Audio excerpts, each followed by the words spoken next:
সুপ্রিয় শিক্ষার্থী বন্ধুগণ, আসসালামু আলাইকুম রহমতুল্লাহ। আপনাদের মাঝে আমরা আবারও ফিরে আসলাম আল্লাহ তাআলার মেহেরবানিতে তালিমুন নাহর তৃতীয় পর্ব নিয়ে। গত পর্বে আমরা আলোচনা করেছি দ্বিতীয় পর্ব হারাকা সম্পর্কে। তো আপনারা তো অবশ্যই যারা দ্বিতীয় পর্ব দেখেছেন তারা অবশ্যই জানেন হারাকা সম্পর্কে আমরা যে আলোচনা করেছি।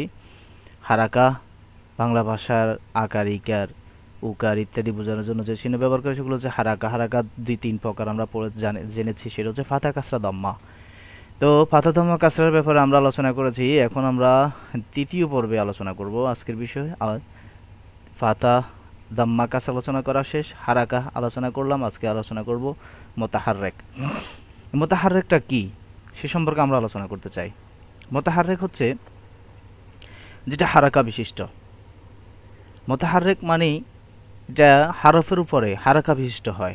আমরা হারাকা কি সে সম্পর্কে আলোচনা করলাম, মোতাহাররেক সম্পর্কে আজকে আলোচনা করব। মোতাহাররেকটা হচ্ছে যে হারাকা বিশিষ্ট হারফকে মোতাহাররেক বলে। হারাকা বিশিষ্ট হারফকে কি বলে? মোতাহাররেক বলে। হারাকা বিশিষ্ট হারফকে মোতাহাররেক বলে, সেটা কি আবার? সেটা হচ্ছে যেমন হারফ হচ্ছে আলিফ, বা, আলিফ, খ, আলিফ, মিম। যেমন হারাকা, হারাকা হচ্ছে যেমন হারাকা আলিফের উপরে আমরা যদি হারাকা দিই, আমরা বললাম গত আলোচনাতে আমরা বললাম হারাকা হচ্ছে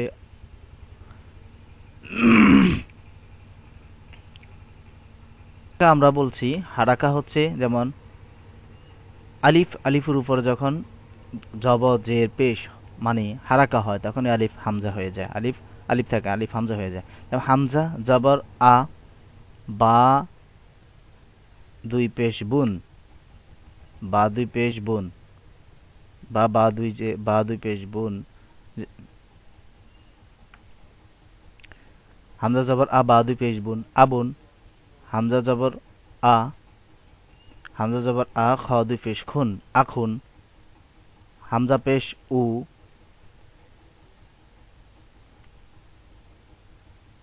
মিম দুই পেশ মুন। হামজা পেশ মিমে তাজদিদ মিম দুই পেশ মুন, উম্মুন। আবুন, আখুন, উম্মুন।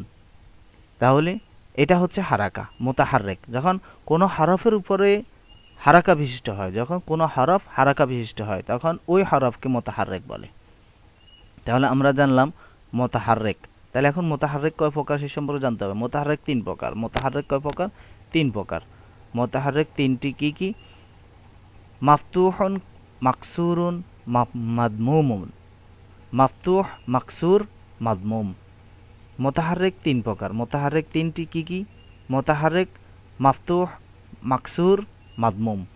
মাফতুহ, মাকসুর, মাদমুম। তাহলে সরি, মোতাহাররেক সম্পর্কে আমরা আলোচনা করতে গিয়ে আমরা বললাম মোতাহাররেক হচ্ছে হারাকা বিশিষ্ট হরফ। হারাকা বিশিষ্ট হরফকে মোতাহাররেক বলে। তার হরফের উপর যদি হারাকা হয় তাহলে ওই হারাকাকেই মোতাহাররেক বলা হয়, ওই হারাকা বিশিষ্ট হরফকে মোতাহাররেক বলা হয়। আর মোতাহাররেক তিন প্রকার: মাফতুহ, মাকসুর, মাদমুম। ফাতাহ বা জবর বিশিষ্ট হরফকে মাফতুহ বলে। ফাতাহ বা জবর বিশিষ্ট হরফকে মাফতুহ বলে। তাহলে মাফতুহ কাকে বলে? আমরা আগে বলেছি ফাতাহ, বলেছি জবরকে। এখন মাফতুহ কি? তাহলে ফাতাহ বিশিষ্ট হরফকে মাফতুহ বলে। যেমন জিম জবর যা, হা জবর হা, খ জবর খ। এখন আমরা বলবো কাসরা বা মাকসুর কাকে বলে। মাকসুর কি? মাকসুর হচ্ছে কাসরা বিশিষ্ট হরফকে মাকসুর বলা হয়। কাসরা মানে জের, কাসরা মানে জের। আমরা বলেছিলাম কাসরা মানে হচ্ছে জের। কাসরা সম্পর্কে আমরা আলোচনা করেছি। কাসরা হচ্ছে জের। কাসরা বিশিষ্ট হরফকে মাকসুর বলে। মাকসুর যেমন জিম জের জি, হা জের হেই, খ জের খি। এই কাসরা বা জের বিশিষ্ট হরফকে মাকসুর বলে। আর জিমের উপর জবর হওয়ার কারণে জিম জবর যা, হওয়ার কারণে এই হরফকে জিম জবর যা, এই জবর জবর বিশিষ্ট হরফকে কি বলা হয়? মাফতুহ বলা হয়। আর জের বিশিষ্ট হরফকে কি বলা হয়? মাকসুর বলা হয়। আর আসুন দম্মা কাকে বলে, দম্মা সম্পর্কে আমরা আলোচনা করতে চাই। দম্মা বা মাদমুম কাকে বলে? মাদমুম বা পেশ বিশিষ্ট হরফকে মাদমুম বলে। মাদমুম হচ্ছে দম্মা বা পেশ বিশিষ্ট হরফকে মাদমুম বলে। যেমন জিম পেশ জু, হা পেশ হু, খ পেশ খু।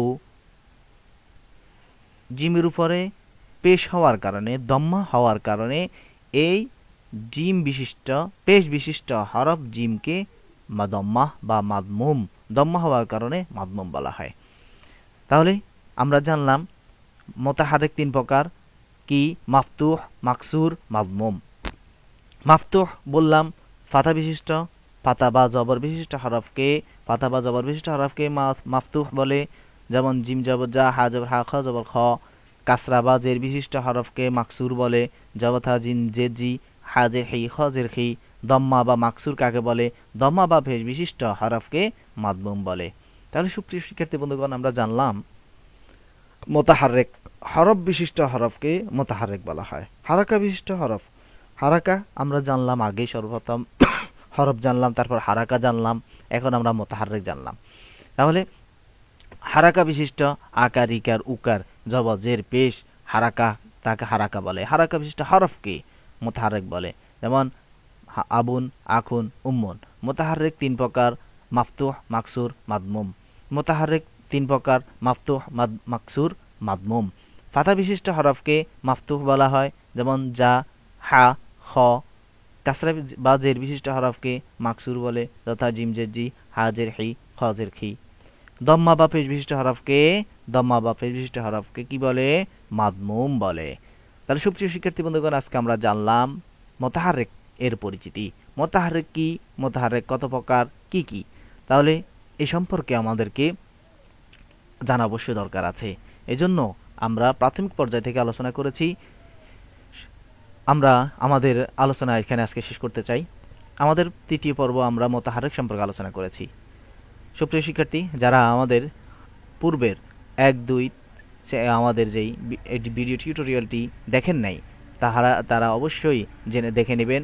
আর অবশ্যই আপনাদের প্রথম থেকে জানলে যদি জানেন, তাহলে আপনাদের জন্য আরবি জানা অনেক সহজ হয়ে যাবে, আরবি ব্যাকরণ জানা অনেক সহজ হয়ে যাবে। এই জন্য আপনাদেরকে অনুরোধ করছি, আপনারা যারা দেখেন নাই ১ এবং ২ যে টিউটোরিয়ালটা, তা আপনারা অবশ্যই দেখে নেবেন। সুপ্রিয় শিক্ষার্থী, আমাদেরকে আরও বেশি উৎসাহিত করার জন্য আমাদের চ্যানেলে অবশ্যই আপনারা সাবস্ক্রাইব করবেন। সুপ্রিয় শিক্ষার্থী বন্ধুগণ, এই নাম্বারে আপনারা অবশ্যই সাবস্ক্রাইব করবেন। আপনাদেরকে আমরা স্বাগতবাদ জানাই। আজকের পর্ব এখানে শেষ করছি। আমা তাওফিক আলাইনা ইল্লা বিল্লাহ। আসসালামু আলাইকুম ওয়া রাহমাতুল্লাহ।